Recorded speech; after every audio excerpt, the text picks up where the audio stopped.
Hey guys, back again with the fourth episode of the Frontboards and Four Bagger podcast. I am Eddie with Cornhole Bag Reviews, and of course we have Corbin from Corbin's Cornhole Reviews. Today we are talking about the most popular ultra bags right now. We're talking about the Widows and the Viper. And then we're also going to be talking about the different stances that you can use and what different pros are using and the options that you have to try when you're standing next to the board. So first one we'll get into today is the Widow. So a couple stats on the Widow. So they call it a 6.8 speed. The slow material is actually that 7-speed soft material that you see on a lot of carpet bags that are on the dopes, some WTF bags. But they use what they call the speed control dots on the slow side to slow it down to that 6 number. And then they have the 8-speed side. I don't necessarily know what the 8 material is. It's really soft and nice, but I don't. It doesn't feel like Pro Sniper. It doesn't feel like it's kind of a unique material. It's not surefire. Here's the design. Really cool design. I love the colorways. And then like some of the custom ones are really cool, like the Grateful Widows and whatnot. They've done some cool custom ones. But for prices, we're looking at in the first hour of release on the website, they're $85 plus shipping. I noticed on their last release they did a pre-sale for $95 plus shipping. Then they go up to $115 on the website, but I don't think in the last release they even got close to an hour, so they were kind of all gone. And then now on Facebook, a lot of people are getting them in, so you can get it for cheap end $100, high end $130, Grateful Widows are $140, something like that. So not as expensive as a Viper, but still not a cheap bag. It still holds its value pretty well. And I would say these buy and sell pretty quick. A lot of people are interested in getting their hands on these. So definitely keeps its value pretty well. So in terms of the bead, so the current release of this bag has a small asymmetrical bead. They used to use a disc fill, which is something that we're going to get into here because I think both of us are kind of confused why they would switch and don't like this one as much as the old one. So do you want to go into that? Like what's your opinion on this fill change? So I was really surprised by it because, I know what Widows feel like. I know what Vipers feel like. We'll get into Vipers next, but you know what they feel like if you felt them. I mean, obviously there's a difference in series and stamped, right? Mm-hmm. But you still know what you're looking for when you feel a Viper. You put it in your hand, you're like, cool, this is a Viper. Yeah, this is absolutely a Widow. We got Peanut with us too. So she falls asleep like last week. Yeah. But I felt it and I was like, what? Like someone had a brand new set and they were like, oh, I just got these in, check them out. And I grabbed it and I said, wow, they just ruined this bag. You did a double take almost. Like, wait, is this a real bag? Like, yeah. Mm-hmm. And I was like, no offense. I know you just bought them and you're probably going to love them, but like, what did they do to this fill? And I sat there just grinding at it because I was like, there's no way I actually felt that. Mm-hmm. And I started grinding. I'm like, it's not what a Widow is supposed to feel like. It's not what a Viper is supposed to feel like. They feel different now. Mm-hmm. So I'm very curious why they did it. It's because they're already crazy hole friendly, hands down. Yeah. They're already crazy hole friendly and like, they don't need to make them friendlier with an asymmetrical, but now they feel worse. It either has to be something with, I was talking to some manufacturers. Obviously, a lot of people are really behind on getting their materials in. Who knows if it's like shortage on fill, that so many people are switching this disc. It's just a longer wait time. They had all this backlogged. It's close to like Reynolds' old fill now, which wasn't my favorite fill. I would say I just did my review of the Widows, and Widows gets away with it more than Vipers because both materials are thicker. So like holding it in my hand right now, I obviously know it's a bead. I can feel it, but at the same time, it still goes together well, and it's not so grindy. Like it's not on my fingertips as bad as the Widow or Viper is. I felt Vipers and Widows both, and the Widow does actually get away with it just a little bit more. It's the materials, it's the feel in your hand. Mm-hmm. It's probably not as bad. I could throw it, no problem. But the Viper, I don't even want to hold. No, well, the Viper, because it uses that, and we'll get into this in a second, but because it uses that Pro Sniper fast, it's so thin that it's like you can't get away with a bad fill because it's just there's nowhere for it to hide. Like you feel it instantly when you have it in your hand. In terms of how the Widow plays, in my opinion, it plays well. I've really broken these in now. Like I've thrown them a lot. Where I know I was talking to you before when I first got the Widows and Vipers too, the new ones with the control dots, they're really sticky when you first get them. Mm-hmm. Where it was actually making my bag kick. Like I'm pretty flat. But if I was slightly off, it would really grab the board with those dots.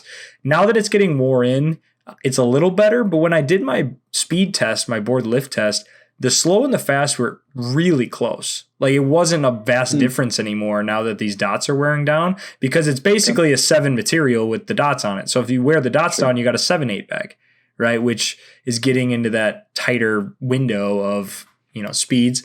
So, I mean, but both sides, again, super hole friendly. I would say it feels really high quality. I think that Ultra has the best stitch that exists. It is like, you can't even tell that it's stitched in that side. I mean, unless you stare at this, I mean, it's so close to the edge. It's insane. Like, I can't believe, but on the contrary, I've seen people on Facebook have a couple stitch issues lately, like couple hole, only like on openings. Vipers so far, but yeah. Oh, really? Okay. But I mean, who knows if it's just that tight, but I would say on the ones that, have it, it's a really nice stitch. I actually said I kind of thought it was a negative, only for the fact as part of my pre-shot routine is I set all the bags together with stitch in the same area, and I layer them together. And this is the only bag, and Vipers too, I mean all Ultras bags, that I have to look for the stitch. Like I'm like, wait, where is the stitch? It takes me that extra half second to stack my bags. That just look for the stamp. Yeah, and I do that sometimes. But then the problem is, too, is the design's so similar, too, that I'm like, all right, so stars down, stamp, right corner. It's like it's not as quick as some of my other bags. Widows, too. Yeah. Yep. So, I mean, it's not it's not a fault on the bag. It's just personally in my mental game when I'm playing, it's an extra thought I'm having when I'm trying to stack my bags. But either way, they play really good, crazy hole friendly. They slide in the hole almost like, game changer cheater way.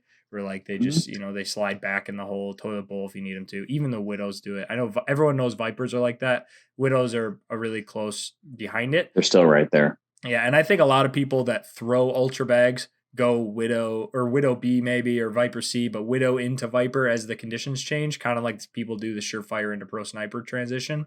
And if you're an Ultra person, you're going to throw these. So it's a good bag.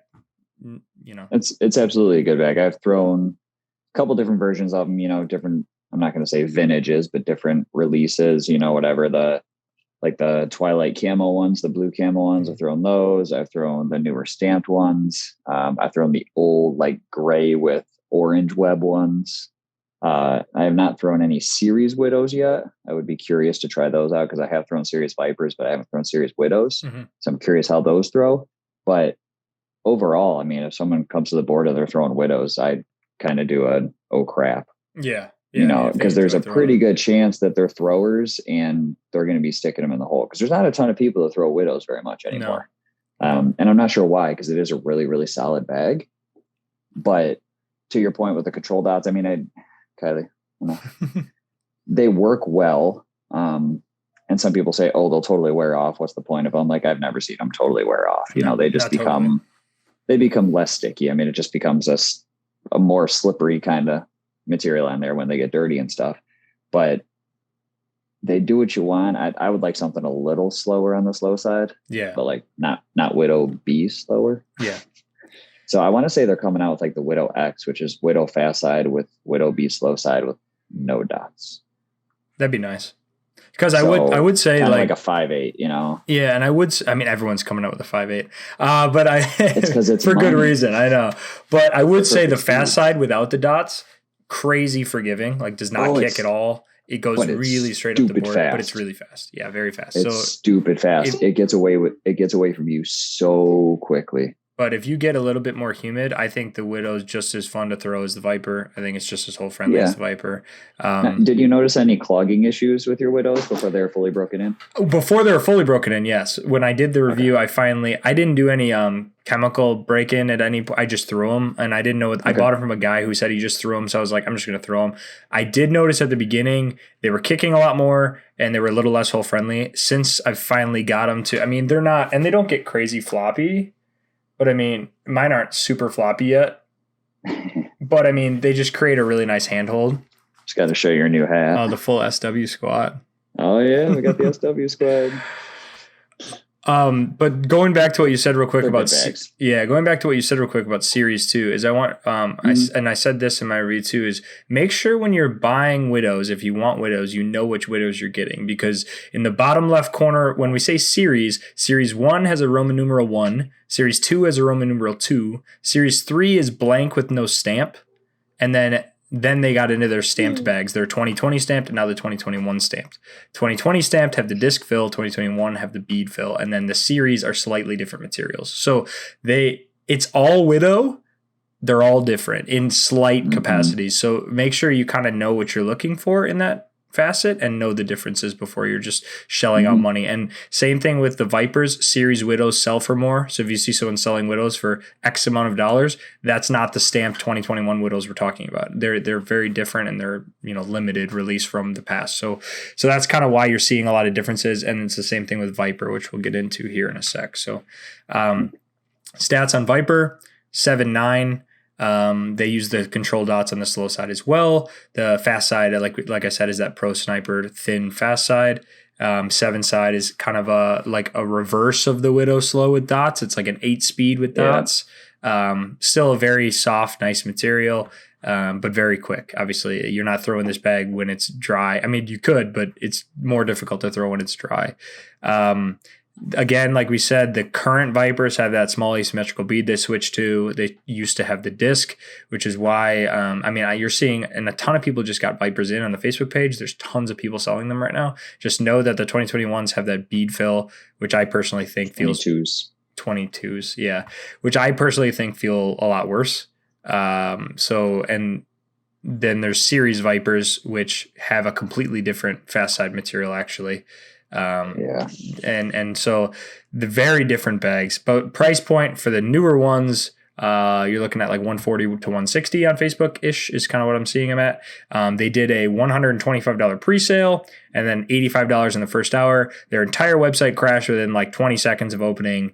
And I mean, it was a big fiasco, but it didn't last more than like a minute or 2 minutes. I mean, they were like sold out ridiculously fast. So technically it's 115 after that. It's never even got remotely close to that. I mean, this is the first Viper release they've done in like 6 months, and it went terribly bad and sold out instantly. They have released some new colors that are really cool for the 2022 year.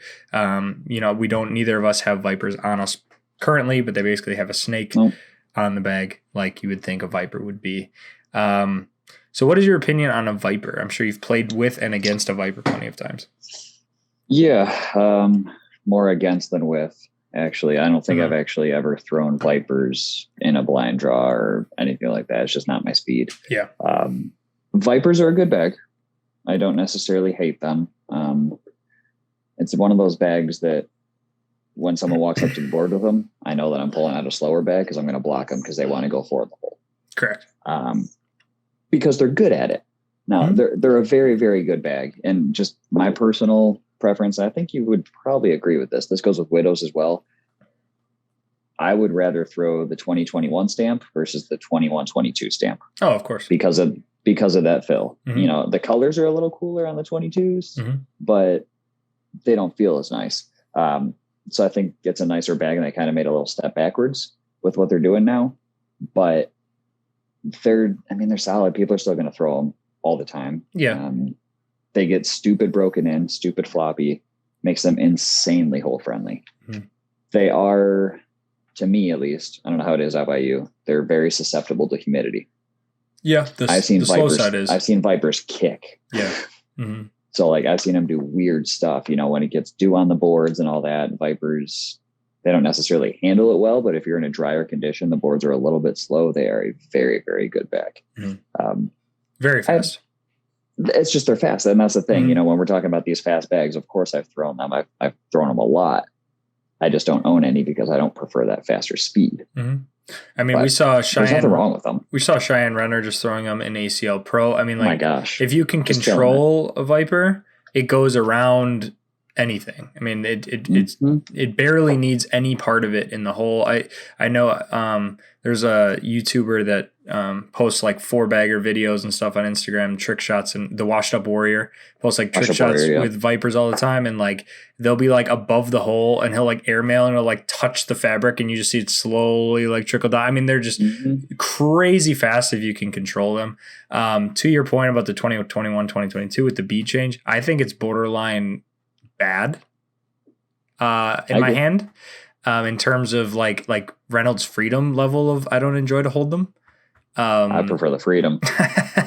I mean, and to me, it's, and we talked about this last episode that I'm kind of a fill nut and stuff. And that's a huge thing for me. And I held the new Vipers and I was like, man, this is just not the same bag at all. I mean, like it's like it was like a mental barrier I just couldn't get over. It felt like I was holding a bag of BBs and I just really didn't like it. And to your point, the reason I don't have any on me right now is because I'd rather throw a Costello. I'd rather throw, any of my faster bags. Even the Capos that are crazy fast are more comfortable in my hand. They just feel better. Absolutely. Yeah. I mean, they're holding their value for a reason. I think people enjoy to throw them. I think they're just kind of really popular right now.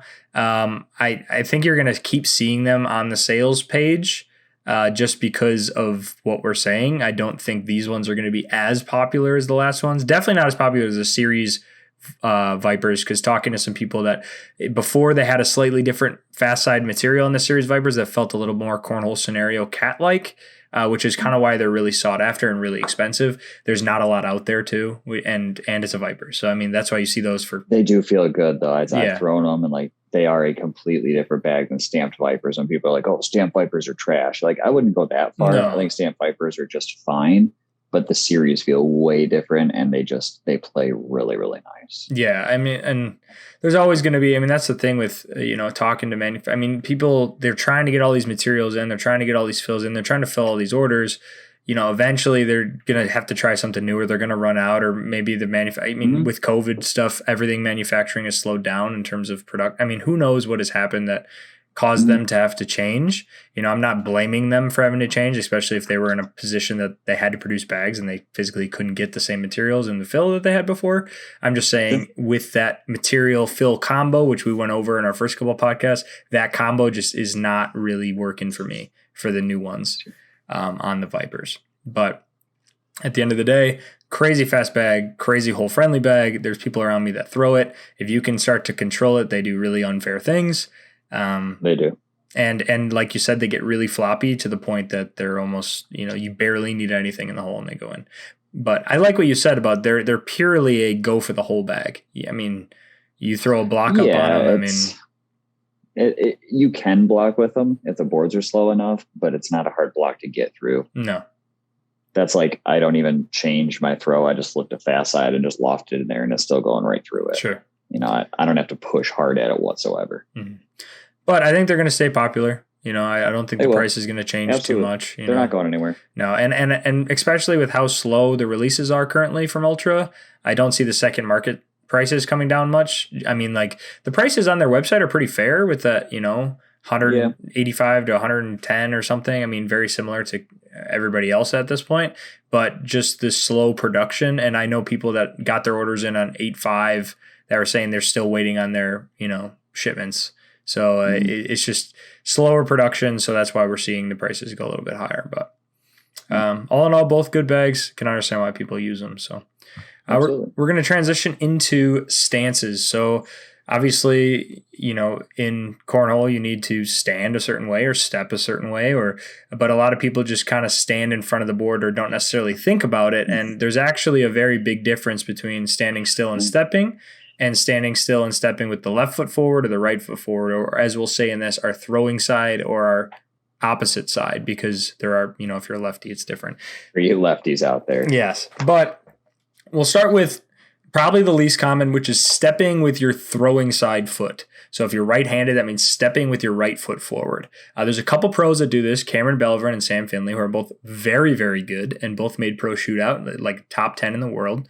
Insanely good players. I don't understand how they don't hit their leg, often. Because I don't know about you, but I feel like I'd whack the back of my leg at least 10% of the time. I would either hit my leg or literally fall over trying to make it coordinated and like trying to throw that way. Cause it's both of your dominant limbs working at the same time, going forward at the same time. It's just, it's so weird for me to even process trying to do that in my head. Yeah.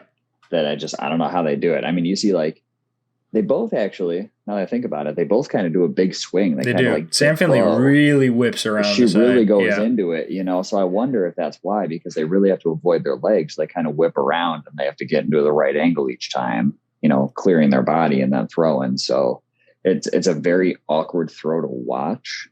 Yeah. But it's apparently effective for at least two people.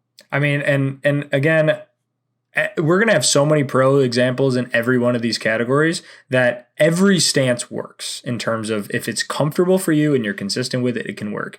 Yes. A caveat to that is if you're new, I would not try stepping with your throwing foot to start because I think that is the hardest one and the least coordinated one to try to start with. So that's fair. Just a level of recommendation. All the other ones you could try. This one I'd probably save till the end if you still can't figure something out.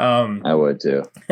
But staying on the throwing side foot, there's a lot of pros and really good pros that stand still at the board with their throwing side foot. So they stand with their foot all the way to the front of the board and they do not move at all. Some do maybe do a little baby rock. I know you do a little baby rock, but they don't step forward or use their momentum with their legs as much. And I mean, just listing a lot of the pros. I mean, I'm sure you guys have heard of some of these. Adam Hissner, who just won the pro shootout, Matt Guy, Yeti Irwan, Ryan Windsor, Noah Wooten, Matt Morton. I mean, a lot of big names, some of the best players to ever play. I know you learned something about Matt Guy, though, that I thought was interesting because he did step absolutely, before. I've seen it happen quite a bit because he falls into two categories and I've seen him play both ways. And what's interesting, and I will bring this caveat also, when he's throwing with his step, he's throwing he's stepping non-throwing side. Yeah, right? Opposite side. So he's a righty. So he's stepping with his left foot, throwing with his right arm. When he's standing, he has right foot forward. Yeah. So that's super different. But why Matt Guy does that because he's preventing late tournament fatigue. So he's an older guy. He's been playing for a long time. I don't know if he has any issues with injuries or not. I want to say he does. Something with the knees or his back or something. And I could be totally off. I could be totally off on that, but I thought I'd heard something about that. But when he's stepping all day, it makes him more tired. And then if he's tired, he's not going to throw as well. And I actually noticed that as well because I used to be a stepper as well. So throwing all day, you know, it's tough. You're doing that throw every time. And like, I would actually get a little sore on my right calf because you're pushing off your right calf when you're going opposite leg forward. I mean, you also have really tiny calves, so. Well, that's part of it. But it's because I'm so huge up top. Yeah. You're jailbaited for sure. Yeah, absolutely. Guys go like that too. Yeah. Just go, Yeah. But I really did notice, you know, it makes you a little more tired, and any fatigue is not good. You know, you want to have the consistent throw. You want to have the same thing every time. So Matt Guy does switch. Now, I don't know if he is part of a smaller tournament, if he's going to step, or if he's just kind of switching to no step now. But yeah, he did do that to prevent fatigue. I saw him the first time. I'm like, Matt Guy steps. Yeah. Like, what's going on? He's one of the classic steppers. Yeah. He's got the very distinct, bag forward, and then he dips really low and lets it go, and now when he's not stepping, I don't even know if he holds his bag forward anymore. I actually didn't even look when I was analyzing some of this. I want to say he actually just throws. Probably. So another person I want to put in this category too is that when I was watching, so I was looking up different players and how they stood, and Jamie Graham does both in the last couple of years. I watched one highlight where he had throwing side foot on one side and opposite side foot on the other side, which I don't know how in the same match you can switch. I mean, in terms of mentally, that just seems hard. Maybe it's side of the board, so then he always has closest foot next to the board or something. So guess who else does that? Who? Sarah Cassidy. Oh, she switches side to side to stay close? I've seen her do that as well, yes. When she's on the inside of the board, she has a certain foot closer, and when she's on the outside, she switches. So she actually goes from non-dominant to dominant forward And it could have just been the one video that I saw at the one. It was that one. I don't remember if it was a shootout where it was like super rainy and stuff. You remember that one? Mm-hmm. I want to say it was that Atlanta one, but I remember, unless the recording was flipped backwards, and maybe it was just the foot was off. But seriously, it could have been. Yeah. It very well could have been. But I remember seeing that, and I'm like, she goes left foot forward, and then all of a sudden her right foot was forward. I'm like, what the? Even if the camera was flipped, though, like then wouldn't her arm be flipped? So I think you're probably right. Yeah, that's true. That, But you're such a thinker. I know it's too late for you to think. You're like done with the whole day. Dude, I can't think no more. I'm done with it today for sure. So then we'll get back into the other step. This is the one that I do, which is stepping with opposite foot. So as a righty, stepping with your left foot forward. And a lot of pros do this. Lori Duell, Christine Papke, Kevin Billard, Cody Henderson, Damon Dennis. A lot of really good players, obviously. I'd say this is the more classic one. Like a lot of the older players step left foot forward. Damon Dennis bowlers. Yeah, or bowler, sure. And so I do this. It's the most comfortable for me. I've tried no step, and I don't know. It's harder on me, my consistency. I do it purely for the rhythm. For me, it's like it gets my arm in the rhythm. It's kind of like a step rhythm thing. And also for distance, I feel like it's funny that he would switch for fatigue, because I actually feel like I got more fatigued when I didn't step because I was not using any legs. Because now I kind of use my whole body. I have bigger legs than you, so maybe that's why. No, but I mean, for me, it's purely a rhythm and a power thing.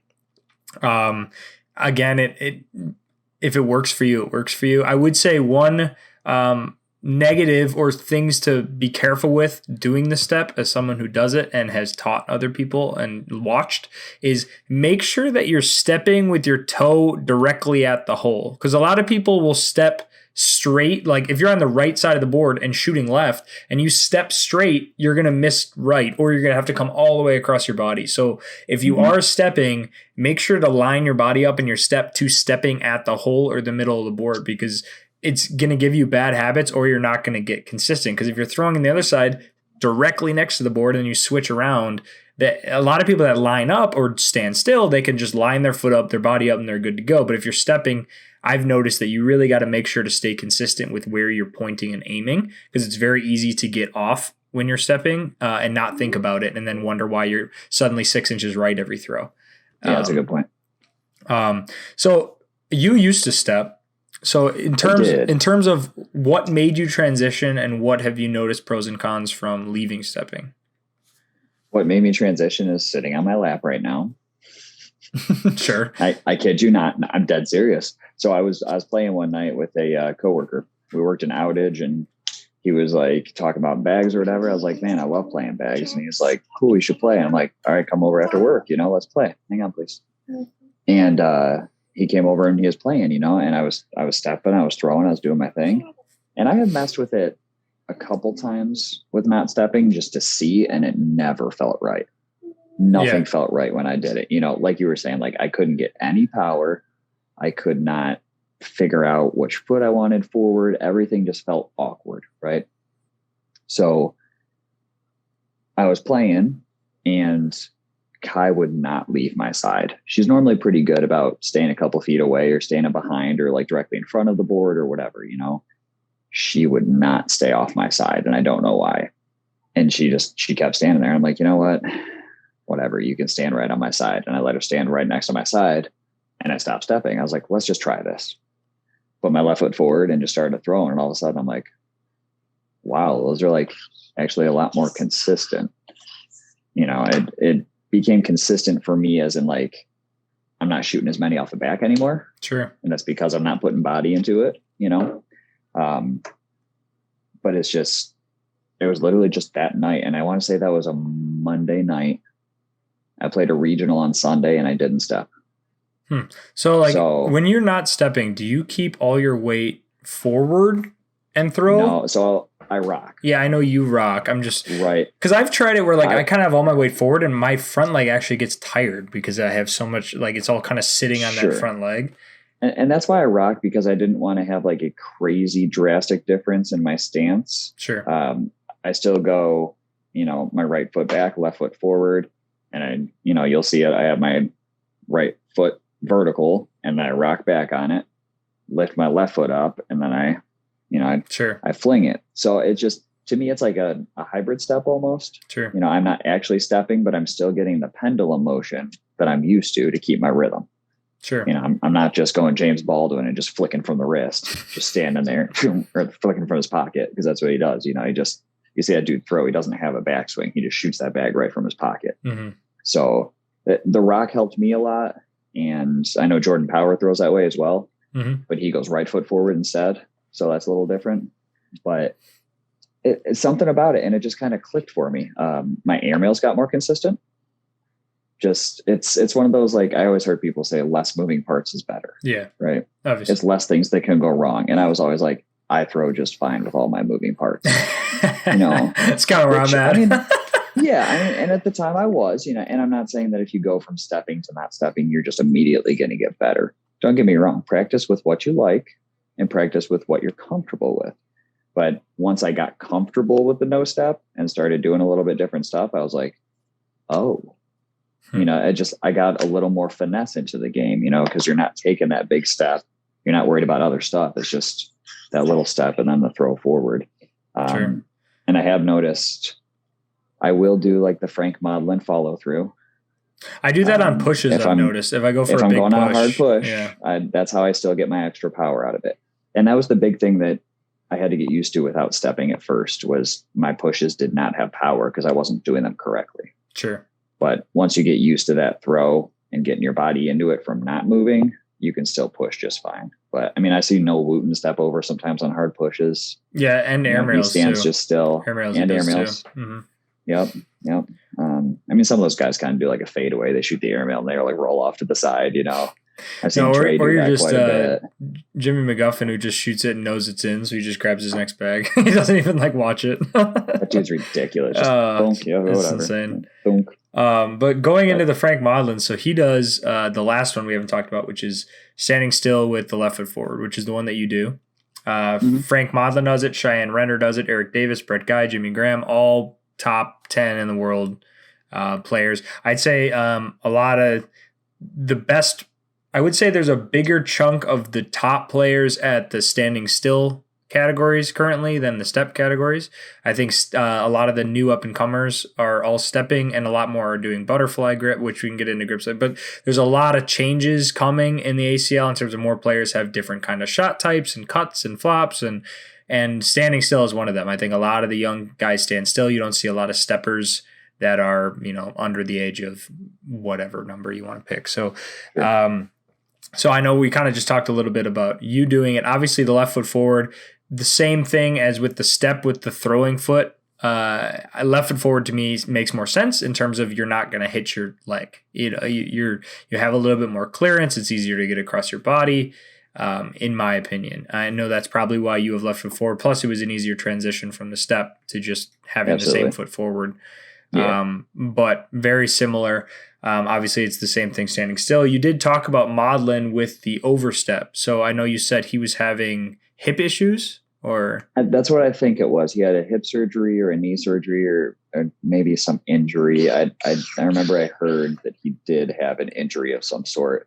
And that's why, he had to recover. And that's why he does the overstep, is to reduce the pressure on, I want to say it's a hip, because that would make a lot of sense. Mm-hmm. You can get the pressure off instead of just keeping it on that leg. Kind of toss it and kind of roll forward like you're walking and then come back. It's not just like a quick jab. He can just keep his momentum going and not be in so much discomfort. Hey. Peanuts found something interesting. Can I be quiet, please? She always finds something interesting. Yeah. Oh, yeah. She's singing because she's tired. The last one I wanted to go into is, I know you brought up just kind of the weird stances, which is there's some people that stand both feet completely at the front of the board. Who is the example that you used when we were talking? Greg Geary. Oh, Greg Geary. Yeah, he kind of stands like horizontal to the board. It's like he's just standing straight up and then just throws. Another one that really throws me off, it's not necessarily weird, but I don't fully understand it. Rosie Streaker. Oh. So she actually starts like out of the box. Yeah. And she finishes with her foot damn near the middle of the board. Yeah, she starts really far back. she starts super deep and then she finishes foot in the center of the board. And I'm like, to me, it doesn't make logical sense because you're throwing the bag way further than you have to every time. Or you're stepping really far. But she's not. She starts outside the box and then finishes halfway through the board. I mean, you got another 2 feet that you could step forward and have a shorter throw. And you never know if it's like the type of bag she throws. Hard, or she like how hard she wants to throw it. Game changers and she wings them. Yeah. So I mean, obviously it works, or it's something she tried. I gotta think that makes it so much harder. You know, what if she just stood still and winged it? It's probably the same thing. If she's going to whip it that hard. Just the distance, though. It's like, are you more likely to hit a hole from 10 feet or from 15 feet? It's just, if you're closer, it's going to be a little easier. So, I mean, I think that's why a lot of people do non-step also, because they have their spot that's close and that's where they want to be. And there's no variance from it. And I think it's all repetition. It's the closest they can get to exact repetition every single throw. Is your foot is in the exact same spot. It does not deviate from that spot at all. So, and that's what you're shooting for if your throw's any good, at least. I mean, you don't want to repeat the bad ones. I would say when you're getting into cornhole, the majority of campground players, yard players, before, like, as you're getting in, almost all step. In my opinion, most people. Oh, all day. Yeah. So the no step is something that's going to feel weird. Obviously, Corbin has transitioned. A lot of the pros transition. Him talking about it, I was like listening. I'm like, I want to go practice now because maybe I should transition. Who knows? I mean, and a lot of the guys that I shoot against that are really good do it. I mean, it's just it's that repetition thing. So it might be something for you guys to try.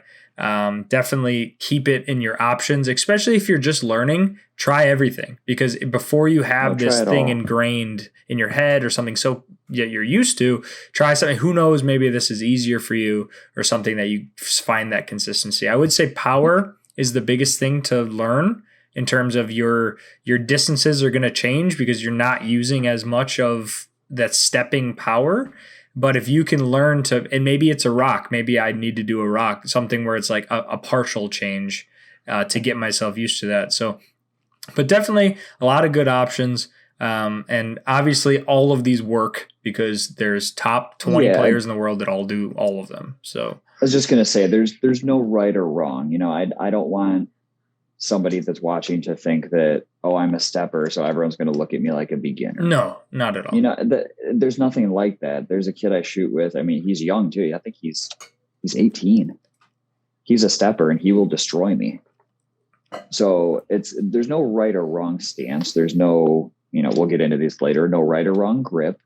It depends how you throw and how you're comfortable throwing. If you find something that works, run with it. That we're not saying you need to change anything. I mean, and we'll have some reviewer battles, but I'm pretty sure my step will crush you anyway, so I'm not too worried about it. I mean, you can try, bro. I was watching you shoot ghosts the other day. I've seen from you there, buddy. Oh, okay. I'll send them to you later. Or you just play more than me. That's all. You have a larger sample size, so the 4 that you've saved over the last 16 months, you just keep recycling. Wow. But so obviously, in closing, Viper Widow, solid bag, a lot of different options to choose from. Make sure you know what you're getting when you're buying it, and make sure you're getting a reasonable price, and try them out before you buy them, because you never know which one you're gonna like because they are different from the past to the present. And with the stances, give them all a try. Find something that works for you, and at the end of the day, if you're consistent with it, it's a good stance. Because this game's all about consistency, and you need to be able to do the same thing over and over and over. And obviously, all the pros are able to do it doing all of these styles. So, appreciate you guys listening to another episode. Next week, we will probably be talking about grips. I think Corbin was leading into that a little bit. So, we'll have a couple bags to review for you guys, as well as we'll talk about all the different kinds of grips. And there is a million and variations off of those. So, oh my gosh. So, hopefully, we can keep bringing you guys more information. And we appreciate all the support that you've given us on this podcast. It's been really fun, and we're going to continue to put them out for you guys. So hope you guys have a great rest of your day, and we'll catch you in the next one. Thanks, guys. Thanks, guys.